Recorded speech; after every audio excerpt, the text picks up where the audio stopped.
সুপ্রিয় শিক্ষার্থীরা, ধারা 2 নম্বর ক্লাসে তোমাদের সকলকে স্বাগতম।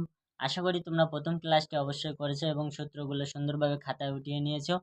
আজকে আমরা ধারার অনুশীলনী প্রশ্ন সমাধান করব যতটুকু পারি। তোমরা গত ক্লাসের সূত্রগুলো একটু চোখ বুলিয়ে নাও সমান্তর ধারার। আজকে আমরা সমান্তর ধারার অনুশীলনী অর্থাৎ 13.1 এর সমাধান করব।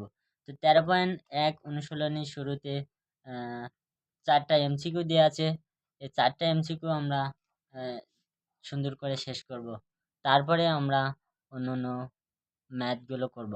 দেখে ধারার প্রথমটিকে কি বলা হয়েছে। প্রথম এমসিকিউতে দেখো, একটা ধারা দেওয়া আছে এক দিকে যে 13 + 20 + 27 + 34 + ডট ডট এভাবে 111 পর্যন্ত। এখানে পদ সংখ্যা কতটি? শেষ পদ দেখো 111। তোমরা ধারা নির্ণয় করার সময় বা ধারা ঠিক হোক বা সৃজনশীল হোক, যে কোনো কিছু নির্ণয় করার সময় তোমরা 3টা জিনিস নির্ণয় করার চেষ্টা করবে। প্রথম জিনিসটা হলো তোমাদের নির্ণয় করতে হবে প্রথম পদ। প্রথম পদ বা প্রথম সংখ্যা এ সমান কত এবং পদ সংখ্যা কত, পদ সংখ্যা n কত, এবং নির্ণয় করতে হবে সেটা হলো সাধারণ অন্তর বা পাশাপাশি দুটি সংখ্যার পার্থক্য, সাধারণ অন্তর ডি সমান কত। এখন এই 3টা জিনিস তোমাদের মূল টার্গেট, এই 3টা জিনিস খুঁজে বের করা। সৃজনশীল হোক আর ঠিক হোক, সবগুলোর জন্য এই 3টা জিনিসই তোমাদের খুঁজে বের করতে হবে এবং সূত্রগুলো তোমাদের মনে থাকতে হবে। যেহেতু সূত্রগুলো গত ক্লাসে তোমরা দেখছো এবং লিখে নিয়েছো, সেগুলো তোমরা একটু দেখে নাও। ভিডিওটি স্টপ করে সমান্তর ধারাগুলো একটু দেখে নাও, এরপরে আমার বাকি ক্লাসটা করো। এখন এখানে 1 নম্বরে বলা হয়েছে 13 + 20 + 27 + 34 প্লাস ডট ডট ডটের 111 পর্যন্ত। এখানে পদ সংখ্যা কতটি? দেখো, পদ সংখ্যা নির্ণয়ের ক্ষেত্রে আমরা যেহেতু শেষ পদ দেওয়া আছে, তার মানে পদ সংখ্যা নির্ণয়ের জন্য আমরা কি করতে পারি, একটা সূত্র লিখতে পারি। এখানে সূত্রটি হলো a + n - 1 * d। এই সূত্রের শেষ পদ দেওয়া আছে 111, সুতরাং এই সূত্রের মান হবে 111। এখন কথা হচ্ছে প্রথম পদ কত। এই ধারার প্রথম পদ আছে 13 বা 13। এখানে 13 হলো ধারার প্রথম পদ। পদ সংখ্যা কতটি? পদ সংখ্যা নির্ণয় করতে হবে। এখন আর দেওয়া আছে কি সাধারণ অন্তর পাবো, পাশাপাশি দুটি সংখ্যার বিয়োগফল, অর্থাৎ একটি সংখ্যা 20 এবং তার আগের সংখ্যা কত 13, এই দুইটির বিয়োগফল কত 7। তার মানে সাধারণ অন্তর ডির মান পেলাম 7 এবং প্রথম পদ দেওয়া পাইছি। পাইনি যেটা, সেটা হলো পদ সংখ্যা, যেটা আমাদের নির্ণয় করতে বলা হয়েছে। এখন আমরা এই সূত্রে যদি এই দুইটা মান পেয়েছি, এই দুইটা মান বসাই দিই, তাহলে দেখো এর মান পেয়েছি 13, যেটা প্রথম পদ। প্রথম পদ তো সবাই বুঝেছে, এখানে প্রথম সংখ্যা। আর পদ সংখ্যা n, যেটা আমাদের নির্ণয় করতে হবে n - 1। আর d হলো সাধারণ অন্তর বা পাশাপাশি দুটি সংখ্যার বিয়োগফল।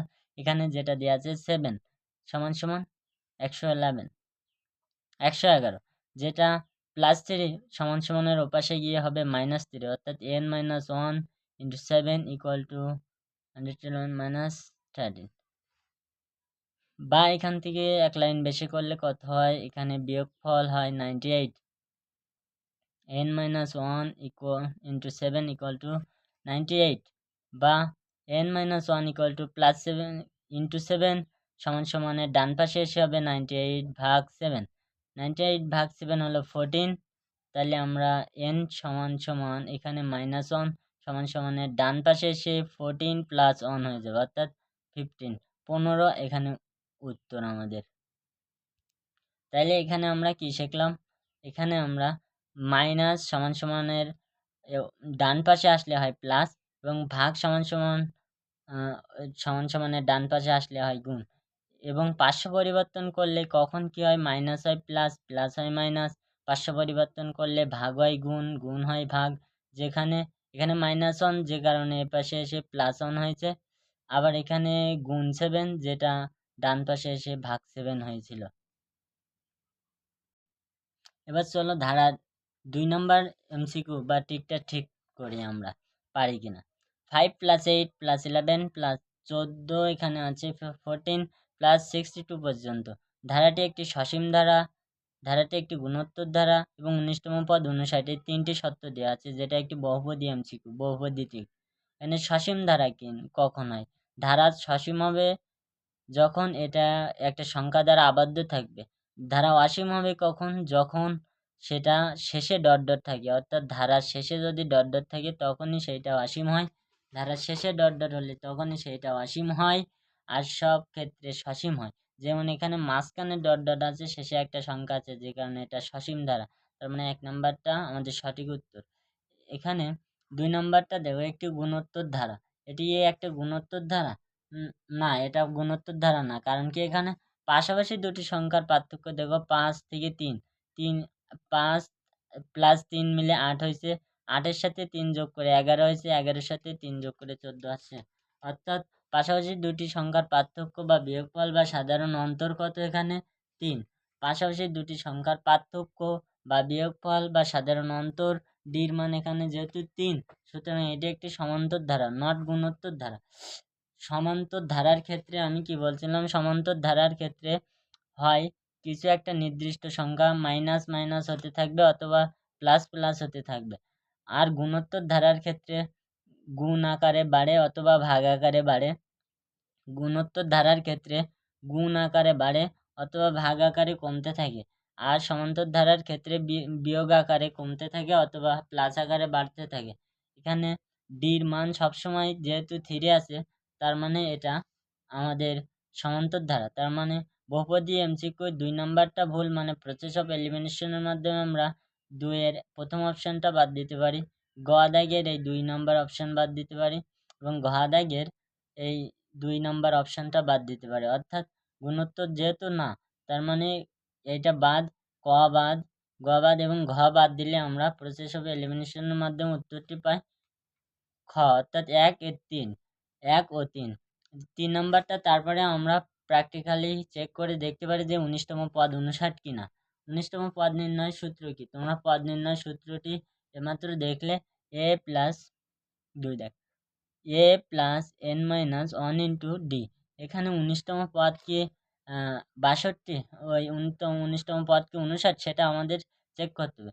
এই ধারার প্রথম পদ এ কত? এর মান 5, যেটা তোমরা এখান থেকে দেখতে পাচ্ছ। n এর মান কত হবে? n এর মান যেহেতু 19তম পদ, তার মানে n এর মান 19। 19 মাইনাস 1 ইন্টু ডি হলো সাধারণ অন্তর বা বিয়োগফল। পাশাপাশি দুটি সংখ্যার বিয়োগফল কত? 11 থেকে 8 বাদ দাও, তাহলে থাকে কত? 3। এটার ক্যালকুলেশন করলে যদি 59 হয় তাহলে এটা ঠিক আছে। তাহলে 5 প্লাস এখানে 18 হবে, 18 ইন্টু 3, 18 ইন্টু 3। এখান থেকে আমরা পাই 5 প্লাস 54, তার মানে 59 এখানে হয়েছে আমাদের, যেটা অপশনে ঠিক আছে। তার মানে 3 নাম্বারটা সঠিক।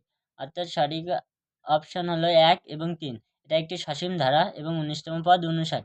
এটা একটি গুণোত্তর ধারা হয়নি, কারণ এখানে গুণ আকারে বাড়েনি। এখানে বেড়েছে হলো সমান সমান যোগ করে, অর্থাৎ প্রতিবার 3 করে যোগ করে করে আমাদের সংখ্যাটা বেড়েছে। এ কারণে এটা একটা সমান্তর ধারা। 3 এবং 4 নাম্বার এমসিকিউ এর জন্য একটা উদ্দীপক দেওয়া আছে, তোমরা দেখতে পাচ্ছ। এখানে 7 plus 13 plus 19 plus 25 plus dot dot ডটের একটি ধারা। এখানে দেখো শেষে ডট ডট আছে, তার মানে এটা একটা অসীম ধারা। আর এখানে দেখো মাঝে ডট ডট ছিল, তাই এটি একটি সসীম ধারা ছিল। মানে এর সীমানা আছে আর এর সীমানা নেই, অনন্তকাল চলতে থাকবে এই ধারাটা। এটা হলো অসীম ধারা। এখন প্রশ্ন হলো 3 দাগে ধারাটির 15তম পদ কত? একটু আগে তোমরা ধারার পদ নির্ণয়ের ক্ষেত্রে যে সূত্রটি ব্যবহার করছিলে সেটা হলো a plus n minus 1 into D. এই সূত্রে দেখো প্রথম পদ তোমরা তো পারবে, অবশ্যই সবাই প্রথম পদ পারবে। প্রথম পদ a সমান সমান 7। এই ধারার প্রথম পদ a দেওয়া আছে কত? 7। এই ধারার প্রথম পদ a দেওয়া আছে কত? 7। এই ধারার প্রথম পদ a দেওয়া আছে 7। তাইলে আমরা আর বাকি দুইটা জিনিস নির্ণয় করার চেষ্টা করে। একটা তো এ, আর একটা আমাদের পদ সংখ্যা কত, 15তম পদ কোনটি সেটা নির্ণয় করতে হবে। ডি সাধারণ অন্তর কত? যে কোনো সংখ্যা বিয়োগ তার আগের সংখ্যা, তার মানে 13 মাইনাস 7 যেমন কত হয়? 6। এখানে 6 আমাদের ডি এর মান। আর যেহেতু 15তম পদ নির্ণয় করতে হবে, তার মানে এন এর মান 15। তাহলে আমরা ধারার 3টা জিনিসকে খুঁজে বের করব, যে কোনো ধারা সমান্তর হোক গুণোত্তর হোক, সেখানে আমরা জাস্ট 3টা জিনিস খুঁজে বের করতে হবে। যেহেতু এর মান, ডির মান এবং এন এর মান আমরা পেয়েছি, সুতরাং এখন সমীকরণে আমরা এর মান, ডির মান এবং এন এর মান বসিয়ে দিই।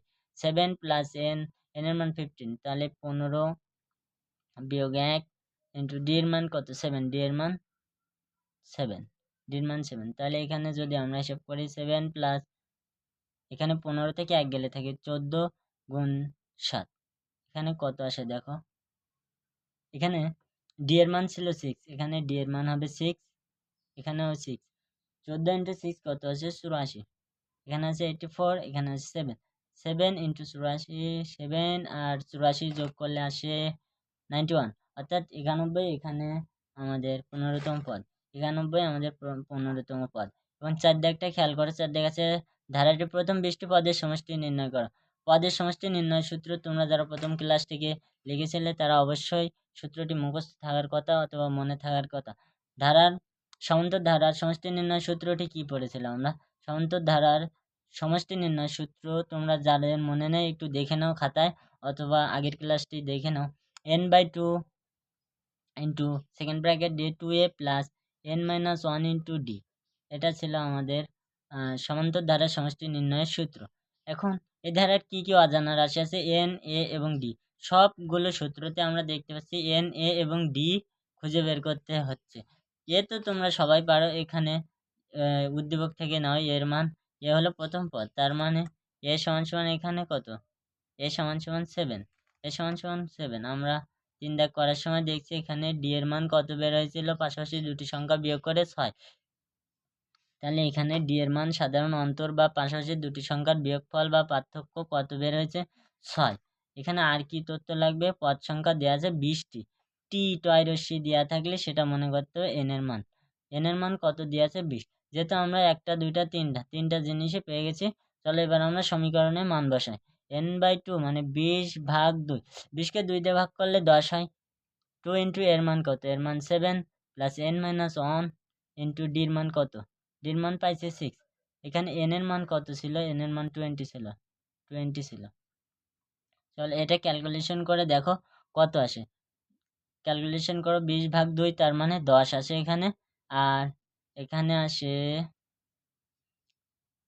27 প্লাস হবে এখানে একটা 7 × 14 আসে এটা, প্লাস এখানে কত আসে, এখানে 19 ইন্টু 6, 19 ইন্টু 6 ইকুয়াল টু দেখো 10 ইন্টু এখানে 14 প্লাস এখানে 19 প্লাস 6 ইন্টু 6, তার মানে এটা গুণ করলে হয় 114।